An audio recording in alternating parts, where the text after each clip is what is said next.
नमस्कार, स्वागत है आपका इंडिया न्यूज के इस स्पेशल शो में जिसका नाम है शख्सियत, यानी जिक्र हिंदुस्तान की सरजमीन पर पैदा हुई उन अजीम हस्तियों का जिन्होंने संघर्ष के सफर पर चलकर कामयाबी का ऐसा मुकाम हासिल किया कि उनका नाम तारीख में दर्ज हो गया। मिसाल की कसौटी पर उनकी जीवन गाथा आने वाली नस्लों को भी प्रेरित करती रहेगी।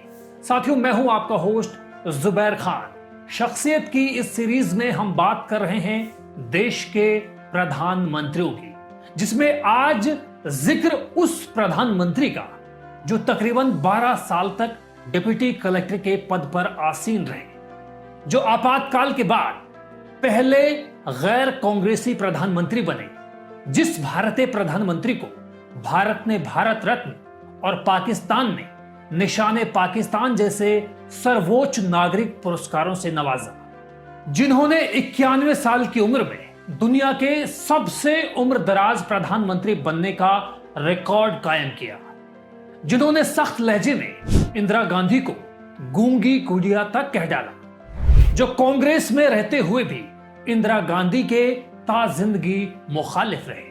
आखिर कौन थी वो महान शख्सियत? कोई और नहीं, वो थे मोरारजी रणछोड़ जी देसाई। रणछोड़ देसाई और मणिबेन के घर मोरारजी देसाई का जन्म 29 फरवरी 1869 को गुजरात के भदेली गांव में हुआ था। जी बिल्कुल, मोरारजी भाई देसाई का जन्मदिन 4 साल में केवल एक बार ही आता है। मोरारजी देसाई ने 1911 में गुजराबेन से शादी की और दोनों को कुदरत ने 5 बच्चों का माता पिता बनने का मौका नसीब किया। उन्होंने सेंट बूसर हाई स्कूल से अपनी स्कूली शिक्षा पूरी की। बम्बई प्रांत के विल्सन सिविल सेवा से 1918 में स्नातक की डिग्री हासिल करने के बाद उन्होंने तकरीबन 12 साल तक डिप्टी कलेक्टर की हैसियत से देश को अपनी सेवाएं दी।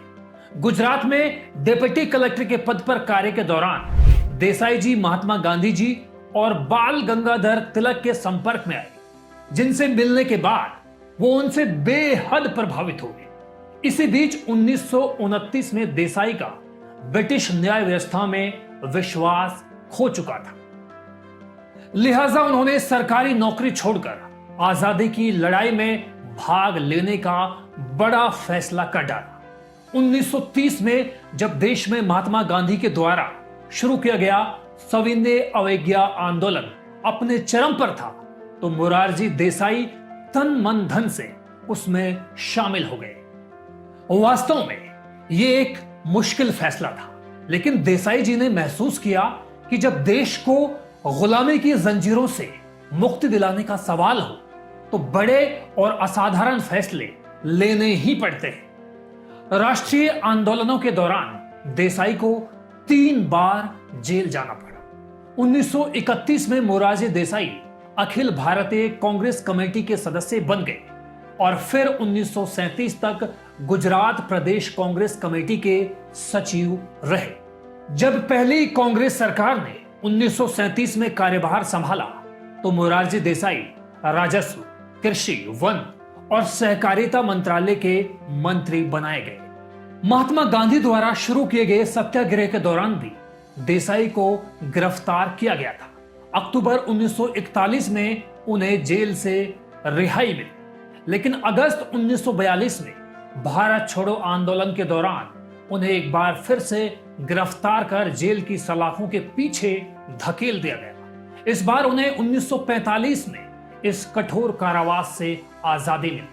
1946 में राज्य विधानसभा चुनाव के दौरान आप बंबई में गृह और राजस्व के मंत्री बने। अपने कार्यकाल के दौरान देसाई ने हलवाहा के लिए भूमि प्रस्ताव के लिए सुरक्षा, काश्तकारी अधिकार प्रदान कर भू राजस्व में कई दूरगामी सुधार किए। पुलिस प्रशासन के क्षेत्र में उन्होंने लोगों और पुलिस के बीच की दूरी कम की और पुलिस प्रशासन को लोगों की जरूरतों के मुताबिक पहले से ज्यादा जवाबदेह बनाया गया, ताकि वो लोगों की जिंदगी और प्रॉपर्टी को सुरक्षा प्रदान कर सके। और फिर आया साल 1952, जब मोरारजी देसाई को बम्बई का मुख्यमंत्री नियुक्त किया गया। मोरारजी देसाई खुले दिल से ये कबूल करते थे कि जब तक गांवों और कस्बों में रहने वाले गरीब लोग सामान्य जीवन जीने में सक्षम नहीं हैं, तब तक समाजवाद का कोई मतलब नहीं है। देसाई ने किसानों और किराएदारों की मुश्किलों को सुधारने की दिशा में प्रगतिशील कानून बनाकर अपनी इस सोच को अमल में लाने के लिए ठोस कदम उठाया। राज्यों को पुनर्गठित करने के बाद मोरारजी देसाई 14 नवंबर 1956 को वाणिज्य और उद्योग मंत्री के रूप में केंद्रीय मंत्रिमंडल में शामिल हो गए। बाद में उन्होंने 22 मार्च 1958 से वित्त मंत्रालय का कार्यभार संभाला, लेकिन 1963 में उन्होंने कामराज योजना के अंतर्गत केंद्रीय मंत्रिमंडल पद से इस्तीफा दे दिया। 1967 में मोरारजी देसाई इंदिरा गांधी के मंत्रिमंडल में उप प्रधानमंत्री और वित्त मंत्रालय के प्रभारी मंत्री के रूप में शामिल हो गए। जुलाई 1969 में इंदिरा गांधी ने उनसे वित्त मंत्रालय का प्रभार वापस ले लिया।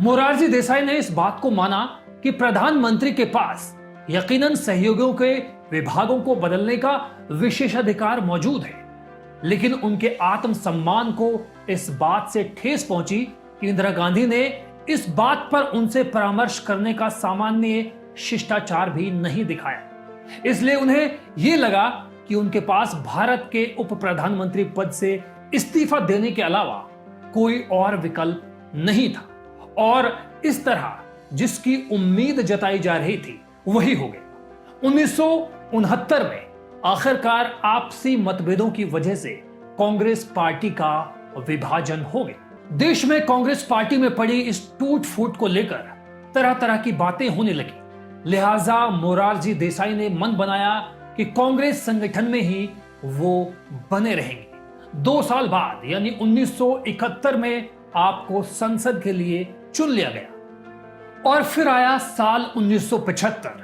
1975 में गुजरात विधानसभा के भंग किए जाने की वजह से आपको धक्का लगा, जिसके बाद वहां चुनाव कराने के लिए मोरारजी देसाई अनिश्चितकालीन उपवास पर चले गए। नतीजतन जून 1975 में वहां चुनाव हुए। 4 विपक्षी दलों और निर्दलीय उम्मीदवारों के समर्थन से गठित जनता दल ने विधानसभा में पूर्ण बहुमत हासिल कर लिया। इलाहाबाद उच्च न्यायालय द्वारा इंदिरा गांधी के लोकसभा चुनाव को निरर्थक घोषित करने के फैसले के बाद मोरारजी देसाई ने माना कि लोकतांत्रिक सिद्धांतों को ध्यान में रखते हुए इंदिरा गांधी को अपने पद से इस्तीफा देना चाहिए था, लेकिन ऐसा नहीं हुआ। और फिर वही हुआ जिसका अंदेशा जताया जा रहा था। आपातकाल घोषित होने के समय 26 जून 1975 को मोरारजी देसाई को बागी होने के आरोप में गिरफ्तार कर लिया गया। उन्हें एकांत कारावास में रखा गया और लोकसभा चुनाव कराने की घोषणा से कुछ पहले 18 जनवरी 1977 को वो जेल से बाहर आ सके। उसके बाद देश भर में उन्होंने पूरे जोर शोर से अभियान चलाया और छठी लोकसभा के लिए मार्च 1977 में आयोजित आम चुनाव में जनता पार्टी की जबरदस्त जीत में अपनी निर्णायक भूमिका निभाई। मोरारजी देसाई गुजरात के सूरत निर्वाचन क्षेत्र से लोकसभा के लिए चुने गए और सर्वसम्मति से संसद में जनता पार्टी के नेता के रूप में उनको चुन लिया गया और 24 मार्च 1977 को उन्होंने भारत के प्रधानमंत्री के रूप में शपथ लेकर यह साबित कर दिया कि भारत में कांग्रेस के अलावा भी कोई दूसरी सियासी पार्टी सरकार बना सकती है। जिस ढंग से इस देश में एक इमरजेंसी ला दी गई और हजारों लोगों को बंद कर दिए गए हमारे दलों के, और फिर जिस जल्दबाजी से चुनाव जाहिर कर दिया गया और उसका कार्यक्रम तय हो गया, इसीलिए पार्लियामेंट्री पार्टी बनाई जो चुनाव के लिए निहायत जरूरी था। मगर तभी ही हमने वादा किया था कि ये संगठन चुनाव के बाद जल्दी ही हम बना देंगे, जनता के सामने हम पेश करेंगे। वो वादा हम 1 महीने में ही पूरा कर सके हैं, इसकी हमें खुशी है और इसके लिए भी मुझे जनता को धन्यवाद देना है कि उनके समर्थन से ही हम ये कर सके हैं।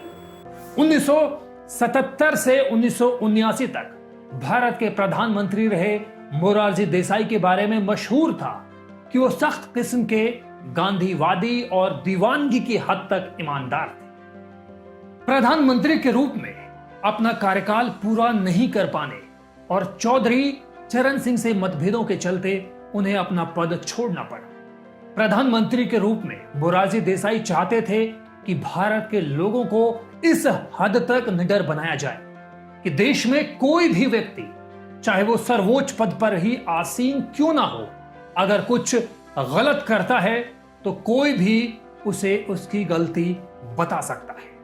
उन्होंने बार बार ये कहा कि कोई भी, यहां तक कि प्रधानमंत्री भी, देश के कानून से ऊपर नहीं होना चाहिए।